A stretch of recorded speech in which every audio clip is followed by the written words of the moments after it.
I'm Stephanie Townsend Allala, attorney at law, and your video host for the El Paso Elder Care channel.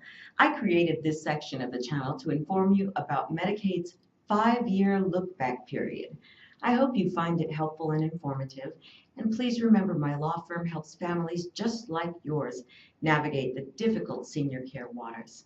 When talking about Medicaid, it's important to know you must report any transfers in the last 5 years for less than fair market value.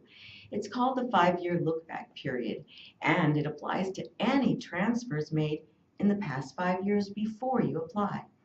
The government presumes that if you've been making any financial gifts for the past 5 years, it was done for the purpose of defrauding Medicaid, and they impose penalties. In fact, you'll be penalized at a rate of $144 per day, which you can multiply into the value of the gift given, and that will give you the length of time that you will be penalized and unable to receive Medicaid benefits. For example, if you give your house to your child through a general warranty deed and the house value is $75,000, you won't be able to get Medicaid for almost 2 years. And that penalty, it doesn't start running when you make the gift. It only starts running once you are receiving assistance. Many of my clients argue and say, I've heard that I could give my children $12,000 or $13,000 a year. That's an IRS rule. And when we're talking about Medicaid rules, none of the IRS rules apply. It's a whole new game of rules.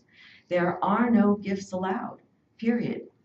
So many people are afraid of losing their homes in the Medicaid system that they'll transfer their homes to their kids for less than fair market value, only to find out that the very next month their benefits are cut off. In that situation, the only way to fix the problem is to transfer the home back to that parent, and sometimes that can create its own difficulties. Sometimes what happens if the children refuse to return the home?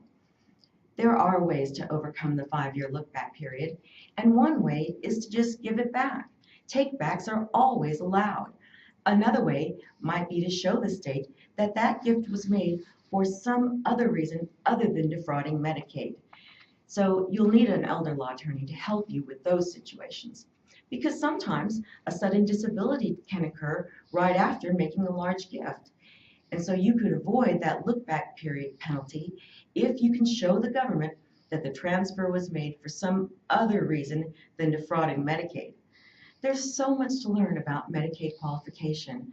I'm Stephanie Townsend Allala, your video host of the El Paso Elder Care channel. Please keep watching and stay tuned for information updates on this and other interesting topics.